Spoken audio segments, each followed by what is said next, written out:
Hi, everyone. Today we are talking about webinars. Now, as many of you know, I hold probably a dozen webinars a year, and I find them to be a really great way not only to build and engage my audience, but also to demonstrate my speaking skills and establish my public persona. If you've been reading the blog, you know that a public persona and giving really strong presentations is a key factor to establishing your personal brand. And I know many of you go out to networking events or you present at meetings, but for those of you who are working from home or do most of your business online, a webinar can give your audience a chance to essentially meet you and get a sense of your teaching style. It can also serve as a tool if you're pitching speaking engagements and workshops and trainings, and you can send those to event coordinators as a way to give them a sense of what your teaching style is and how you present to an audience.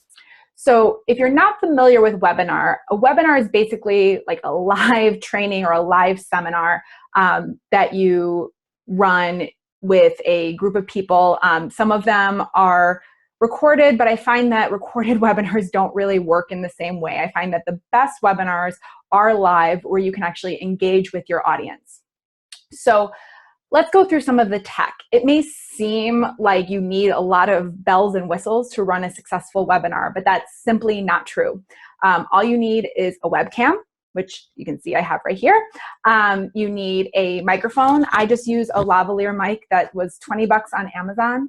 You can also go for something a little bit more advanced, like if you are podcasting or doing a lot of vlogs and you want something a little bit more professional, there is a Blue Yeti mic that I really like. But for most purposes, you don't have to spend a lot of money on these things, but you do want to invest in a mic. I know many of you may think that headphones are doable, and yes, headphones give good audio and eliminate some of the echoing, but having earbuds in during the webinar, I find there's a break in between you and your audience. You're not really directing to your audience. There's some sort of disconnect there.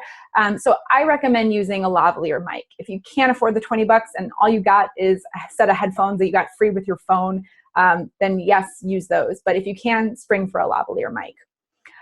The other thing I recommend for webinars is to have two screens. Now, I don't have two screens on my monitor or on my computer or my desktop. So what I do is I have my desktop hosting the webinar, and then I also have my laptop open.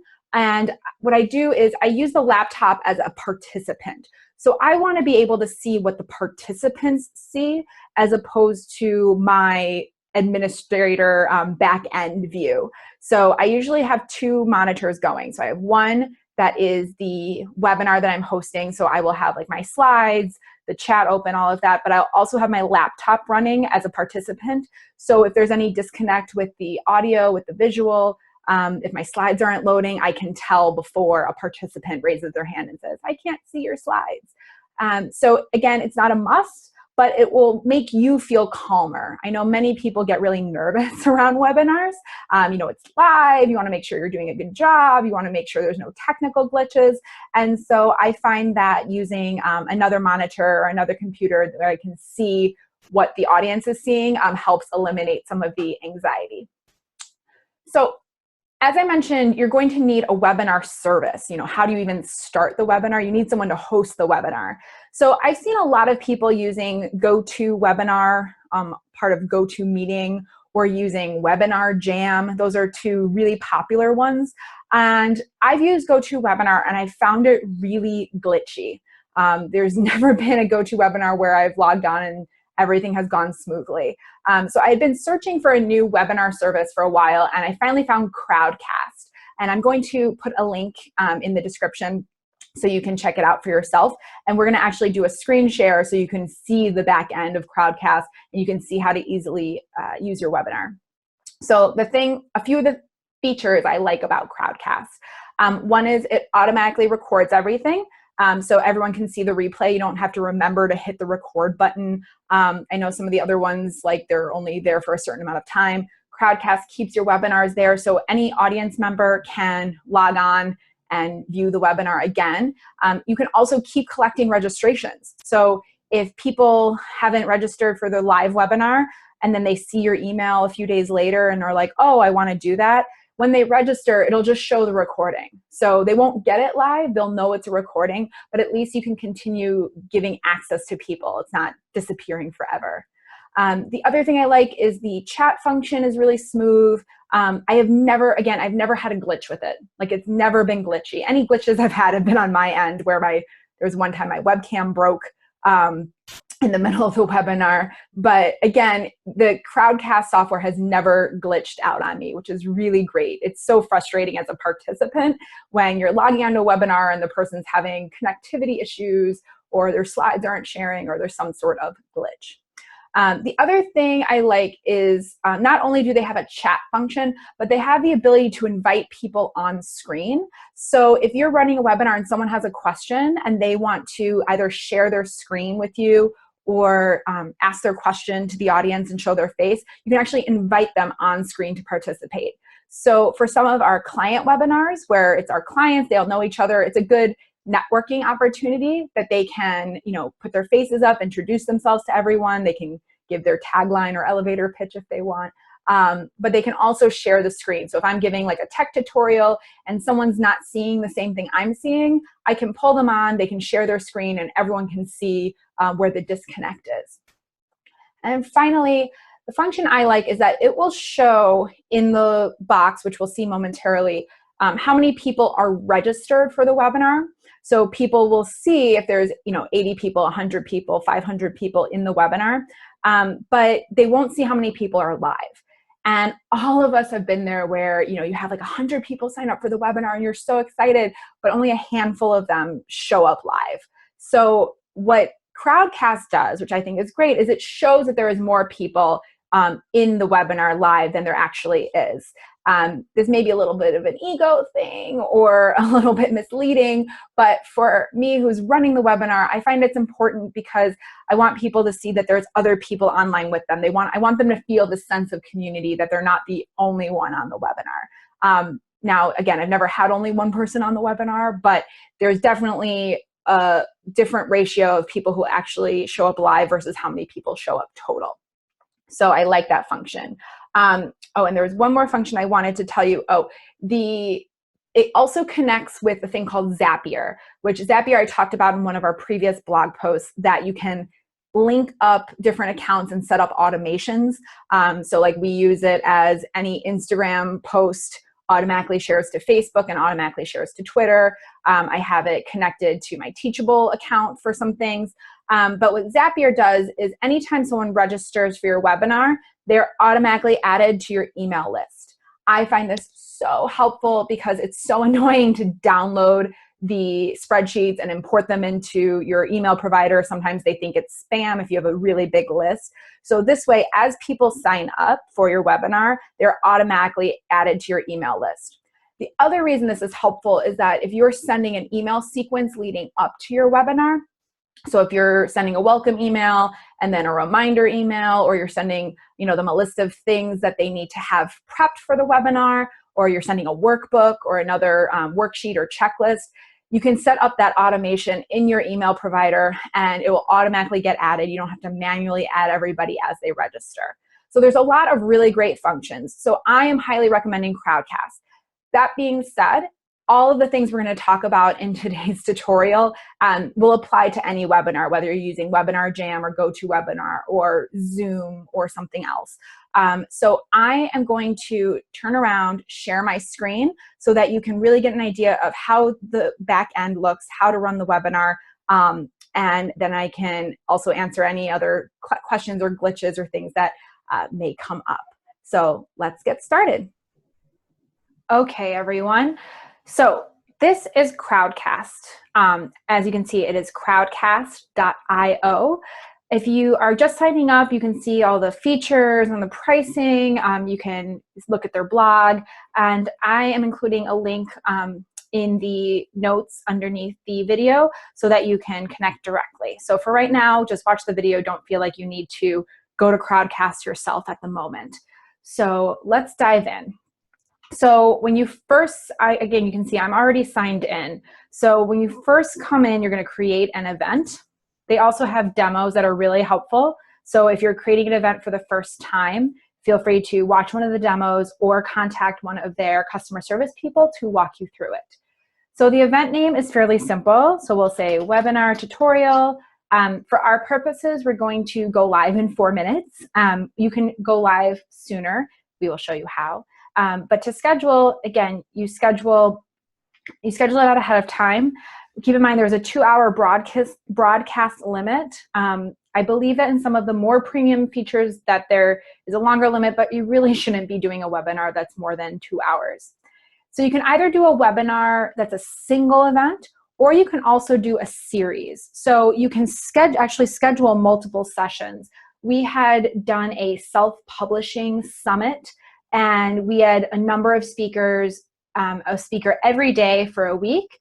And people can sign up for the whole thing. They could sign up for one session. But what it does is it centralizes your registrations so that people don't have to sign up for 5 different webinars. They can just sign up for one, and then you pull them into each session. So that's a really good option if you're doing, let's say, a 4-week social media series, or if you're doing a week-long summit with multiple speakers. That's a really good option. So for now, we're going to do single. It's going to start shortly. You can type your description, something here. You can also do a cover image. Now you can upload a cover photo. I highly recommend, again, something that's descriptive, something that's going to grab people's attention, that has the title and maybe tagline of your webinar. You can also do a video trailer. I don't know that it's like a movie trailer, but sometimes we'll do videos of me talking about the webinar, talking about what people can expect, and sometimes that content encourages sign up. So they may find your webinar through a Facebook ad or for a tweet, and they may not be 100% sold on the idea yet. And seeing how you teach and how you speak in a little video snippet, no more than I'd say 2 minutes, can help solidify the registration. Then you're going to go to the registration, and you can collect certain customized data, whatever you want to collect. So maybe you want to collect geographic locations, or maybe you're asking people to do a survey. You can do a custom registration field here. And in the advanced, you can limit the seats. Like, let's say you want to be a tight-knit group, you only want 10 people registered. You can select that there. You can also add a call to action button and then track who clicked it. So basically, if it's like a link to the slides or a link to an offering, maybe at the end of the webinar you're offering an e-course, you can put that call to action there. You can also accept donations and contributions. I've seen a number of nonprofits use webinars to talk about their organization, why it's important, and how to support it. So you can actually accept contributions right through Crowdcast. You can also select to send a registration email and send a reminder email. If you are using Zapier, like I mentioned before, to add people to an email sequence, you'd want to disable these two. You can also hide the participants. So maybe you don't want people to know who signed up, so you can hide the participants. It also enables you to do a Facebook pixel so you can track conversions. If you don't know what a Facebook pixel is, go back to Branding Outside the Box after this tutorial and search the blog for Facebook pixel, and I have a outline of what that means and how to use it. I highly recommend using a Facebook pixel for anything, for really anything you do. So basically, the Facebook pixel will track how many people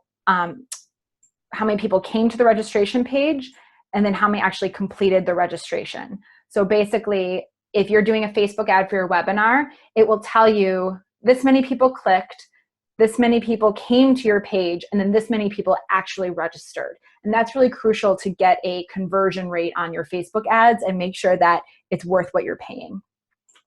So let's save all those. And we're going to create the event. It's starting in a few seconds. But I want to give you, we didn't do a description. We didn't do anything for this particular webinar because it's just a tutorial. But I wanted to show you what a finished webinar looks like. So obviously this is an archived webinar. We already did this Networking for Introverts webinar a while ago. But this is the cover image. And then this is the description. Again, it's a clear understanding of what they're going to learn during this webinar and why it's important. Okay. So another option is to include to include a poll, which I find is really helpful. To engage your audience. So for example, let's go back momentarily. So where did you learn about this webinar? So we had promoted the webinar in our Kaye publicity newsletter.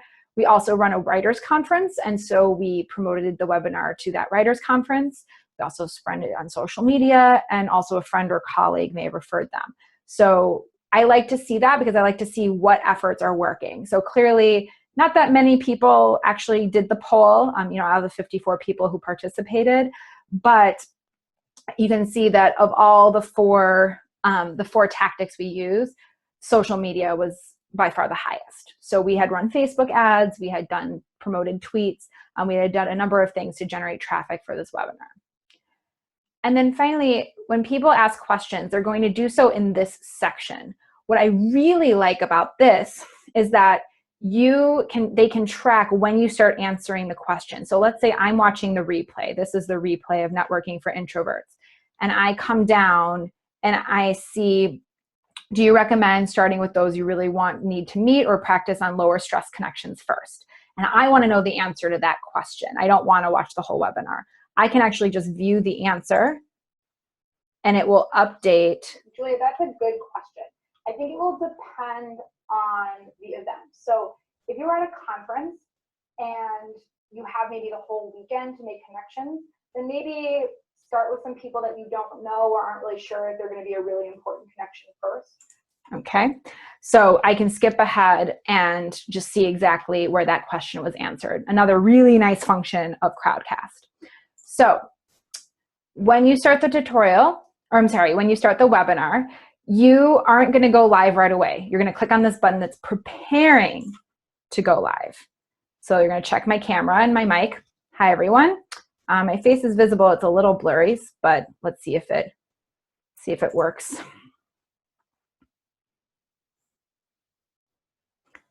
If you click yes, your camera will turn on. You will enter the green room. Now, again, hi, everyone. Another function that I really like about this technology is you can enter a green room before going live.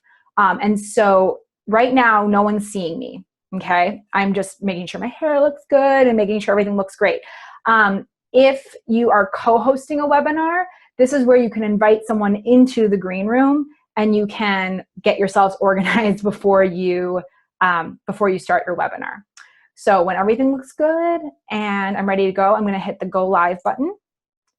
All right, let's go. All right, and I am on the air. So this is where your webinar is going to live. This is how it's going to look once it's recorded. And again, as you can see, this is the chat function.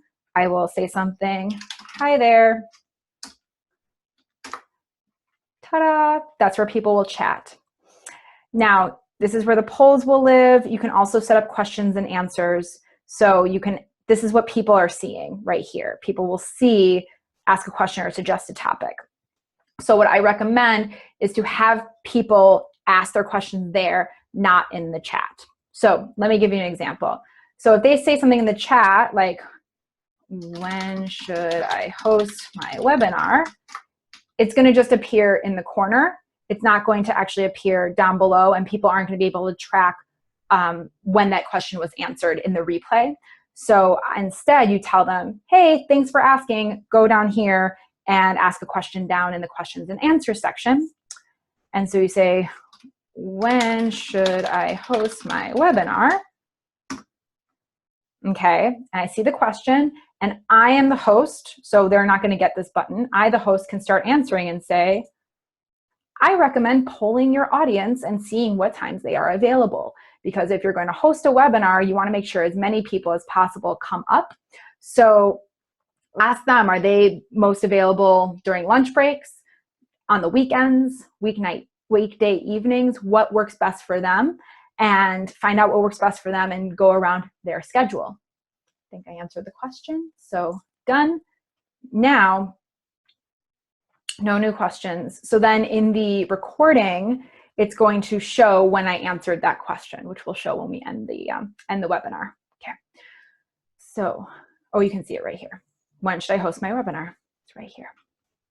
Now, people can also upvote or downvote the question. So let's say someone asks kind of a nasty, not helpful question. People can downvote it or you can downvote it. And so, but if people are interested in hearing the answers to certain questions, the crowd can upvote it so that you make sure you get to those questions first. I've run webinars where there is a lot of people and I can't get to every question. So the upvoting really helps me focus on the questions that the most people want to hear. Okay, so right here is the number of people attending. Obviously, there's no one here except you guys. And then there's also a share button that will help people share Crowdcast, share the webinar, or send an email, which is helpful to help get new people to participate in your webinar.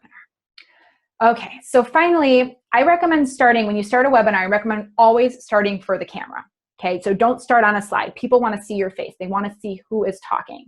So while you're getting started, I recommend giving people a few minutes. Don't jump in right away, and just engage people in the chat. So ask them like, where are you from? Or what's your job? Or if there's a specific topic you're tackling, you know, say like, what do you do? Why is this important to you? Why was this topic of interest to you? And get them to start talking in the chat. The best webinars are engaged webinars. And so you want to get people used to using the chat and making sure they know it's a two-way street, that you're not just talking to them. So first thing you should do, excuse me, is make sure that they're chatting, encourage them to post comments, encourage them to post questions, and remind them to post everything, all the questions that they want answered in the question and answer section.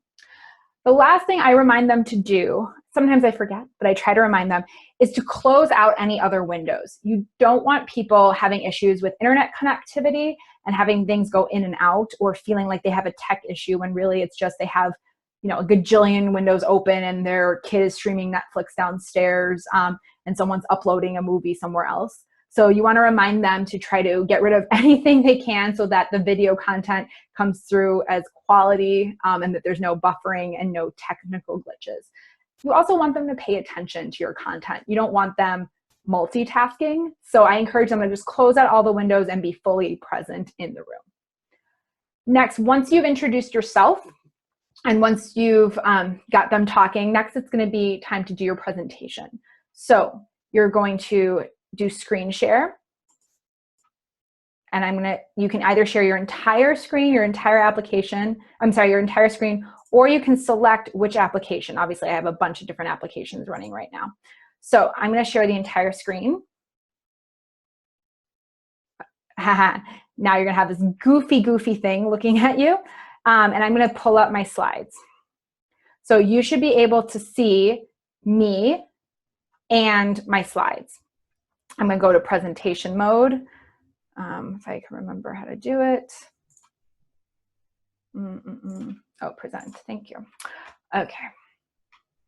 And now I can go through my slides. So you still hear me, you still see me talking, but my slides are going. Now, I don't think you can see this. Oh, yes, you can. You can see this. That my slide is taking up the entire screen. So I'm not going to be able to see the chat. This is another reason why it's important to have another computer available, because you want to be able to see people's chats and respond to the chatting even when you're presenting on full screen. Okay, so Crowdcast is sharing. Let's stop sharing momentarily. Okay, let me get out of this. Oops, excuse me. And now we're back to Crowdcast. Okay, so as you can see, there's like, you can share your screens, you can then come back and talk to people. They're used to like a little bit of a transition while you get your screen up. Obviously, we just had one and it's fine. It didn't bother you that much, I hope. And so don't feel rushed or don't feel like, oh my God, it's not seamless. I don't know what I'm doing. Just take a breath, it's fine. But I recommend coming on and talking, sharing your screen, and then coming on and talking again. And if you have the two screens going where you can see what they see and then you can see your own presentation, it'll be easier so you can see the chat going. You can also let people know that I'm starting the presentation, so I'm not going to be on chat, but keep posting your questions and I'll answer afterwards. But you can see the chat, so you can see if someone's saying, I don't have audio, or I don't have, or you're frozen, or whatever it may be, so you can address those in real time. So as I said, I really like the layout of Crowdcast. I think it's really easy, pretty, super easy to use. And so I highly recommend giving it a try before you try the other webinar services. I think once you try Crowdcast, you'll really fall in love. So once you are done with your broadcast, so we're done presenting, so you hit end broadcast. We'll say yes, stop. My event went really well, I think. You can also give them feedback. We're not going to. And then as you can see here, the recording is going to be available shortly. So people who missed the webinar tutorial can see it and come back and get the recording. So if you come back, there it is. So for the folks who come back to this website, crowdcast.io/e/webinar tutorial at any time, they will see the recording and they will see the answers. So again, when should I host my webinar? View the answer. Okay. I recommend polling your audience and seeing what times they are available, because if you're going to host a webinar, you want to make sure as many people as possible come up. So ta-da, easy, easy. So again, you have lots of different events. They have analytics. You can create Zapier. You can set up your Zapier so the people who register automatically get put onto your mailing list. Just really seamless. Have never had a glitch. It's super easy to use. And the back end, as you can see, looks beautiful. It doesn't look too techy. It looks very friendly, visually pleasing, and yeah, just generally easy to use. So just again, one more, because there's no one here. So you can see in the Networking for Introverts webinar event, you can see that I started with, let me just zoom back real quick. I start with addressing the crowd. Audio is working. Can someone just put in the chat box, yes, I can hear you. My lips are moving and you can't hear me. Then maybe put something in the chat if you can't. All right, thanks, Sue. Thanks, Shannon. So great. I'm glad you're all here today. And a couple of things. So any questions that you have, we're going to save them to the end, and we're going to do a Q&A at the end of the webinar. If you look under my face, there is a questions and answers tab. You can post questions there throughout. Okay, we're going to skip ahead. So I went through all the housekeeping items, and then we got into the slides. Okay, so you can see how many people came. You can see all the questions. You can see the chat. Again, some of these people came later and they watched the recording. You can see these questions got upvoted. This question got no votes. That's okay. So again, this recording will live here forever until you archive it. So it's really helpful to have that. So if people miss, or if you need to send an example of your teaching style to a speaking engagement or a event coordinator, you can just send them a link. They may have to enter their email address, but otherwise they'll be able to see the video. All right. So we are going to pause the share briefly, and I'm going to answer a couple of common questions that you may have. And we're back. So you can see the back end. You can see that it's really easy to create webinar content and load a webinar. Obviously, we just created a webinar in a matter of minutes. You can be live in a matter of seconds, and it can be something you schedule way ahead of time. It can be something you plan for, but it could also be something as simple, you know, I feel like talking about a certain subject today. Let's see who wants to talk about it too.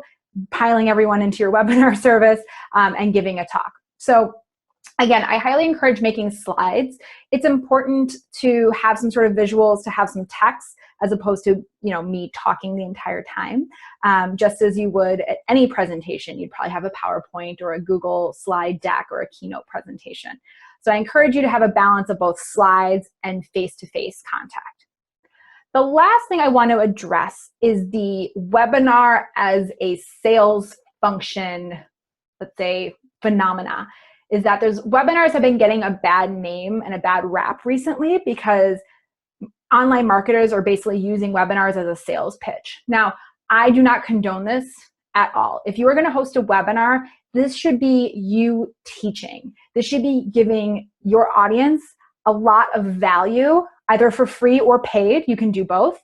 And you can absolutely share an offering or share a one-on-one consultation or give them something at the end as a next step.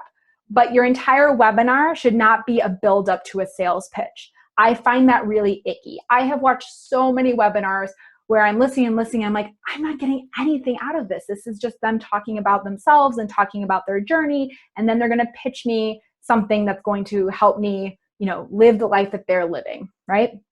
So if you are an online marketer, and I know many of you are, make sure that whatever you are giving your audience is high value and that the pitch is slightly subdued, or the pitch is more something like you're offering them a next step.